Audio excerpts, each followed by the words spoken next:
Well, hello, boys and girls. Welcome to BobZenx Story Hour. Who do I see out there today? I see Michelle, not Shell. Oh, Metal Mike. Hey, Metal Mike. Oh, we see Senior, but not Junior. We see Miss Mulvaney. Way over there, I think I see Delaney. And if you stick around till the end of the story, we're going to play a game after we read a good book. It's the true story of the Three Little Pigs. And you may have heard about the story of the Three Little Pigs before, the huffing and the puffing. And there's a saying that goes, believe half of what you hear, or no, half of what you see and none of what you hear. But the correct phrase should be, believe none of what you see and none of what you hear, because you have no idea what happened before, after, during, from every angle. So, for everyone who likes to tell stories, we're going to hear someone else's version. This is the story of the Three Little Pigs by A. Wolf. Awesome illustrations, by the way.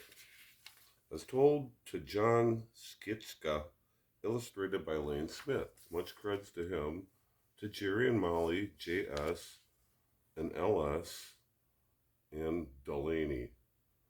Okay, sorry I haven't posted a few days, but I'm sick. Anyhow, everybody knows the story of the Three Little Pigs, or at least they think they do.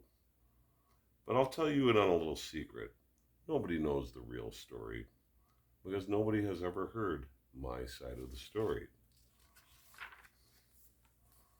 I'm the wolf, Alexander T. Wolf.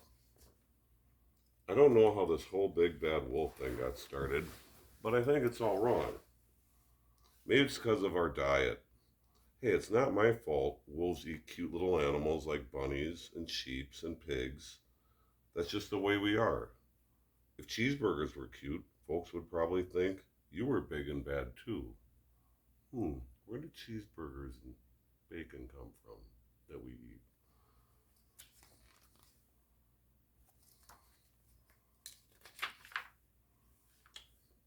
But like I was saying, the whole big bad wolf thing is all wrong. The real story is about a sneeze and a cup of sugar. This is the real story. Way back and once upon a time, I was making a birthday cake for my dear old granny. I had a terrible sneezing cold, and I ran out of sugar. You can see him, he's a little sick there, much like myself, getting over that. That wasn't planned. So I walked down the street to ask my neighbor for a cup of sugar.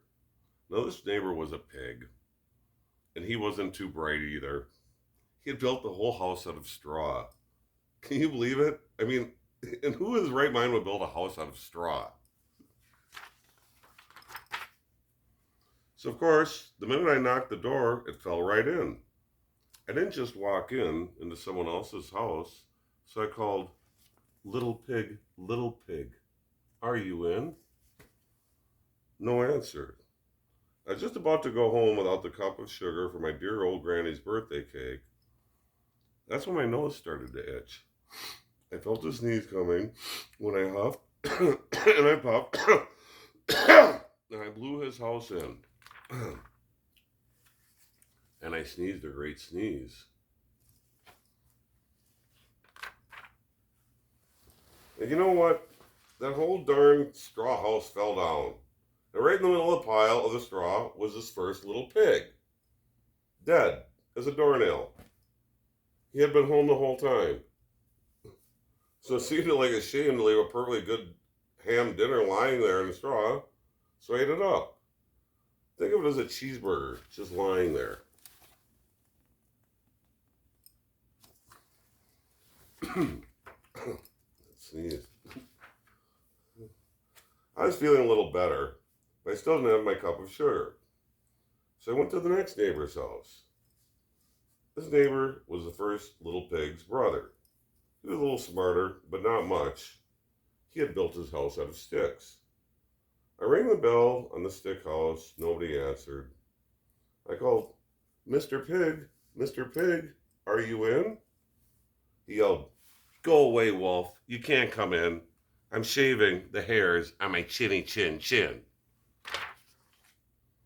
I grabbed the doorknob when I felt the sneeze coming on. I huffed and I puffed and tried to cover my mouth, but sneezed a great sneeze. You're not going to believe this. But this guy's house fell in just like his brother's. When the dust cleared, there was a second pig, dead as a doornail. Wolf's honor. What's he got to do? Okay. Now, you know food will spoil if you just leave it out in the open. So the only thing there was to do, I had dinner again. Think of it as a second helping. I was getting awfully full, but my cold was feeling a little better, and I still didn't have that cup of sugar for my dear old granny's birthday cake. So I went to the next house. This guy was the first and second pig's brother. He must have been the brains of the family. He had built his house of bricks. Oh, you see that? So I knocked on the brick house. No answer.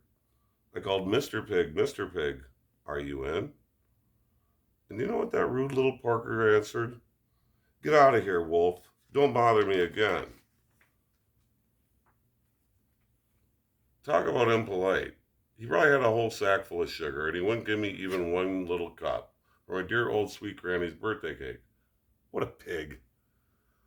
I was just about to go home and maybe make a nice birthday card instead of a cake when I felt like a cold coming out. So I up and I stopped and I sneezed again. Then the third pig got, your old granny can sit on a pin. Oh, there's a picture of him. He looks like a real congenial type. That pig. The angry pig. Don't underestimate the power of a pig. Okay. I'm usually a pretty calm fellow.